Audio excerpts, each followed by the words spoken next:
Hello and welcome to The Essential Reads. My name is Isaac and my goal is to bring to you a bunch of classic audiobooks in an easy and accessible way. We are continuing with Sense and Sensibility by Jane Austen, and this is chapter 19. Edward remained a week at the cottage. He was earnestly pressed by Mrs. Dashwood to stay longer, but, as if he were bent only on self-mortification, he seemed resolved to be gone when his enjoyment among friends was at the height. His spirits during the last 2 or 3 days, though still very unequal, were greatly improved. He grew more and more partial to the house and environs, never spoke of going away without a sigh, declared his time to be wholly disengaged, even doubted to what place he should go when he left them, but still go he must. Never had any week passed so quickly. He could hardly believe it to be gone. He said so repeatedly. Other things he said too, which marked the turn for his feelings, and gave the lie to his actions. He had no pleasure at Norland. He detested being in town. But either to Norland or to London he must go. He valued their kindness beyond anything. And his greatest happiness was in being with them. Yet he must leave them at the end of the week, in spite of their wishes and his own, and without any restraint on his time. Elanor placed all that was astonishing in his way of acting to his mother's account. And it was happy for her that he had a mother whose character was so imperfectly known to her as to be the general excuse for everything strange on the part of her son. Disappointed, however, and vexed as she was, and sometimes displeased with his uncertain behaviour to herself, she was very well disposed on the whole to regard his actions with all the candid allowances and generous qualifications which had been rather more painfully extorted from her for Willoughby's service by her mother. His want of spirits, openness, and of consistency was most usually attributed to his want of independence, and his better knowledge of Mrs. Ferrars's dispositions and designs. The shortness of his visit, the steadiness of his purpose in leaving them, originated in the same fettered inclination, the same inevitable necessity of temporizing with his mother. The old, well-established grievance of duty against will, parent against child, was the cause of all. She would have been glad to know when these difficulties were to cease, this opposition were to yield, when Mrs. Ferrars would be reformed, and her son be at liberty to be happy. But from such vain wishes she was forced to turn from comfort, to the renewal of her confidence in Edward's affection, to the remembrance of every mark of regard in look or word which fell from him while at Barton, and above all, to that flattering proof of it which he consistently wore round his finger. "I think, Edward," said Mrs. Dashwood as they were at breakfast the last morning, "you would be a happier man if you had any profession to engage your time and give an interest to your plans and actions. Some inconvenience to your friends indeed might result from it. You would not be able to give them much of your time. But," with a smile, "you would be materially benefited in one particular at least. You would know where to go when you left them." "I do assure you," he replied, "that I have long thought on this point as you think now. It has been, and is, and probably will always be, a heavy misfortune to me that I have had no necessary business to engage me, no profession to give me employment, or afford me anything like independence. But unfortunately, my own nicety, and the nicety of my friends, have made me what I am, an idle, helpless being. We never could agree in our choice of profession. I have always preferred the church, as I still do. But that was not smart enough for my family. They recommended the army. That was a great deal too smart for me. The law was allowed to be genteel enough. Many young men who had chambers in the Temple made a very good appearance in the first circles, and drove about town in very knowing gigs. But I had no inclination for the law, even in this less abstruse study of it which my family approved. As for the navy, it had fashion on its side, but I was too old when the subject was first started to enter it.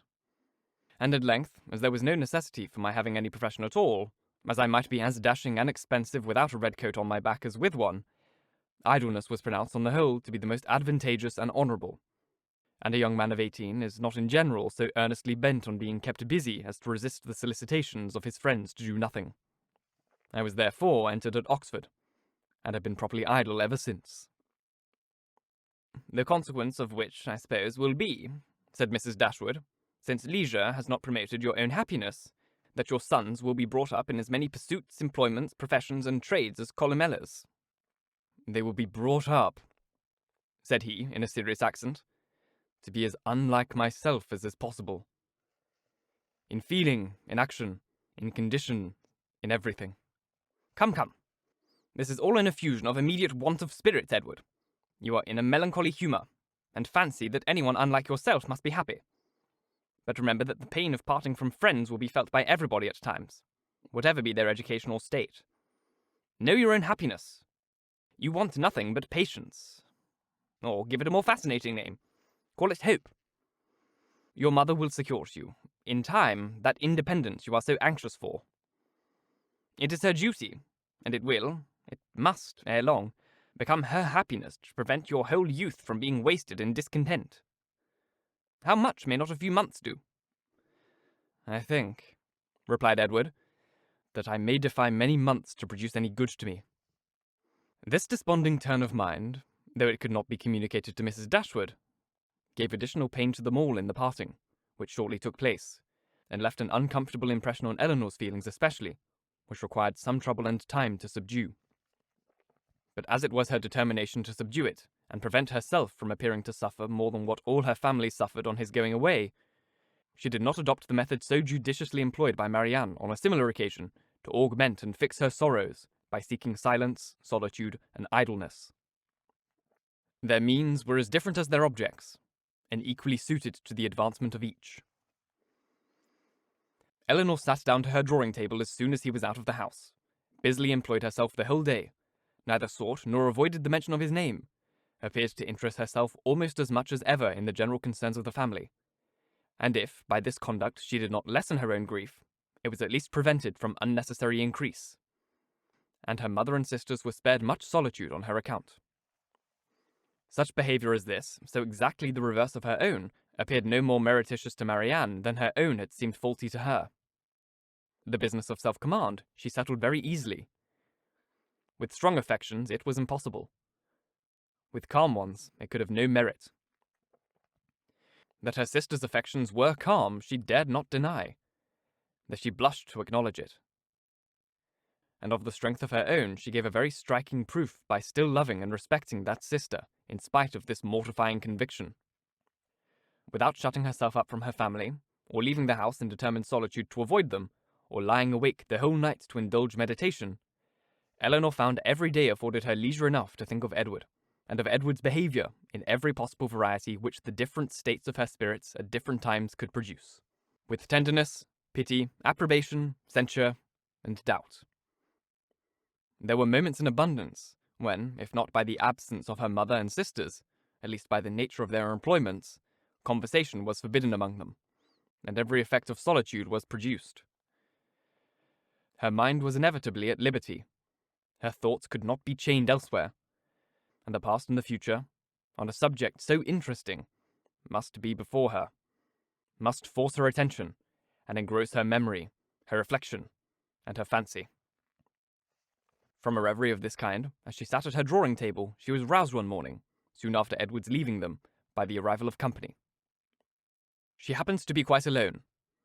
The closing of the little gate at the entrance of the green court in front of the house drew her eyes to the window, and she saw a large party walking up to the door. Amongst them was Sir John and Lady Middleton, and Mrs. Jennings. But there were two others, a gentleman and a lady who were quite unknown to her. She was sitting near the window, and as soon as Sir John perceived her, he left the rest of the party to the ceremony of knocking at the door, and stepping across the turf, obliged her to open the casement to speak to him, though the space was so short between the door and the window as to make it hardly possible to speak at one without being heard at the other. "Well," said he, "we have brought you some strangers. How do you like them?"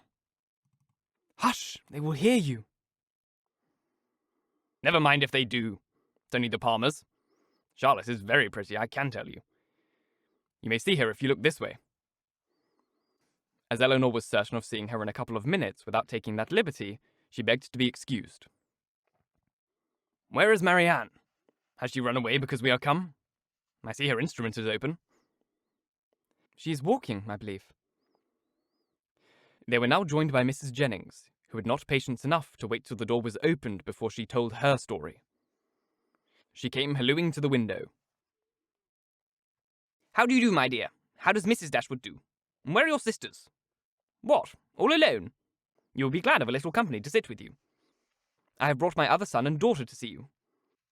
Only think of their coming so suddenly. I thought I heard a carriage last night while we were drinking our tea, but it never entered my head that it could be them. I thought of nothing but whether it might not be Colonel Brandon come back again. So I said to Sir John, I do think I hear a carriage. Perhaps it is Colonel Brandon come back again." Elanor was obliged to turn from her, in the middle of her story, to receive the rest of the party. Lady Middleton introduced the two strangers. Mrs. Dashwood and Margaret came downstairs at the same time, and they all sat down to look at one another while Mrs. Jennings continued her story as she walked through the passage into the parlour, attended by Sir John. Mrs. Palmer was several years younger than Lady Middleton, and totally unlike her in every respect. She was short and plump, had a very pretty face, and the finest expression of good humour in it that could possibly be. Her manners were by no means so elegant as her sister's, but they were much more prepossessing. She came in with a smile, smiled all the time of her visit, except when she laughed, and smiled when she went away. Her husband was a grave-looking young man of 5 or 26, with an air of more fashion and sense than his wife, but of a lot less willingness to please or be pleased. He entered the room with a look of self-consequence, slightly bowed to the ladies without speaking a word, and, after briefly surveying them and their apartments, took up a newspaper from the table and continued to read it as long as he stayed. Mrs. Palmer, on the contrary, who was strongly endowed by nature with a turn for being uniformly civil and happy, was hardly seated before her admiration of the parlour and everything in it was burst forth. "Well, what a delightful room this is! I never saw anything so charming. Only think, mamma, how it has improved since I was here last. I always thought it was such a sweet place, ma'am," turning to Mrs. Dashwood. "but you have made it so charming. Only look, sister, how delightful everything is. How I should like such a house myself. Should you not, Mr. Palmer?" Mr. Palmer made no answer, and did not even raise his eyes from the newspaper. "Mr. Palmer does not hear me," said she, laughing. "He never does sometimes. It is so ridiculous." This was quite a new idea to Mrs. Dashwood. She had never been used to find wit in the inattentions of anyone, and could not help looking with surprise at them both. Mrs. Jennings, in the meantime, talked on as loud as she could, and continued her account of their surprise the evening before on seeing their friends without ceasing till everything was told. Mrs. Palmer laughed heartily at the recollection of their astonishment, and everybody agreed 2 or 3 times over that it had been quite an agreeable surprise. "You may believe how glad we were to see them," added Mrs. Jennings, leaning forward towards Elanor, and speaking in a low voice as if she meant to be heard by no one else, though they were seated on different sides of the room.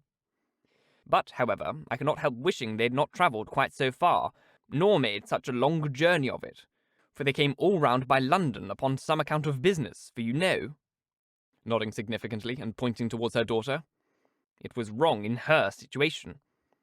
I wanted her to stay home and rest this morning, but she would come with us. She longed so much to see you all." Mrs. Palmer laughed and said it would not do her any harm. "She expects to be confined in February," continued Mrs. Jennings. Lady Middleton could no longer endure such a conversation, and therefore extended herself to ask Mr. Palmer if there was any news in the paper. "No, none at all," he replied, and read on. "Here comes Marianne," cried Sir John. "Now, Palmer, you shall see a monstrously pretty girl." He immediately went into the passage, opened the front door, and ushered her in himself. Mrs. Jennings asked her, as soon as she appeared, if she had not been to Allenham, and Mrs. Palmer laughed so heartily at the questions as to show she understood it. Mr. Palmer looked up on her entering the room, and stared at her some minutes, and then returned to his newspaper. Mrs. Palmer's eye was now caught by the drawings which hung round the room. She got up to examine them. "Oh dear, how beautiful these are! Well, how delightful! Do but look, mamma. How sweet! I declare they are quite charming. I could look at them forever." And then, sitting down again, she very soon forgot that there were any such things in the room. When Lady Middleton rose to go away, Mr. Palmer rose also, laid down the newspaper, stretched himself, and looked at them all round. My love, have you been asleep? Said his wife, laughing. He made no answer, and only observed, after again examining the room, that it was very low-pitched and that the ceiling was crooked. He then made his bow and departed with the rest. Sir John had been very urgent with them all to spend the next day at the park. Mrs. Dashwood, who did not choose to dine with them oftener than they dined at the cottage, absolutely refused on her own account. Her daughters might do as they pleased, but they had no curiosity to see how Mr. and Mrs. Palmer ate their dinner, and no expectation of pleasure from them in any other way. They attempted, therefore, likewise to excuse themselves. The weather was uncertain, and not likely to be good. But Sir John would not be satisfied. Their carriage should be sent for them, and they must come. Lady Middleton, too, though she did not press their mother, pressed them. Mrs. Jennings and Mrs. Palmer joined their entreaties. All seemed equally anxious to avoid a family party, and the young ladies were obliged to yield. Why should they ask us? Said Marianne as soon as they were gone. The rent of this cottage is said to be low, but we have had it on very hard times if we are to dine at the park whenever anyone is staying either with them or with us. They mean no less to be civil and kind to us now, said Elanor, by these frequent invitations than by those which we received from them a few weeks ago. The alteration is not in them if their parties are grown tedious and dull. We must look for change elsewhere. Thank you so very much for listening. If you enjoyed, please like, comment, share, all that jazz, and if you really enjoyed, do subscribe because there is more to come. If you're listening on podcast, please leave a review as it helps get this in front of as many people as possible, and reading your reviews really makes my day. If you want to support the show further, you can click on the Ko-Fi link, which is now on screen or in the description box. Or if you're watching on YouTube, you can just leave a super thanks or a super comment, whatever it's called. It's a great way to support the show, and it really, really means a lot. Once again, thank you so very much for listening. And until next time, bye-bye.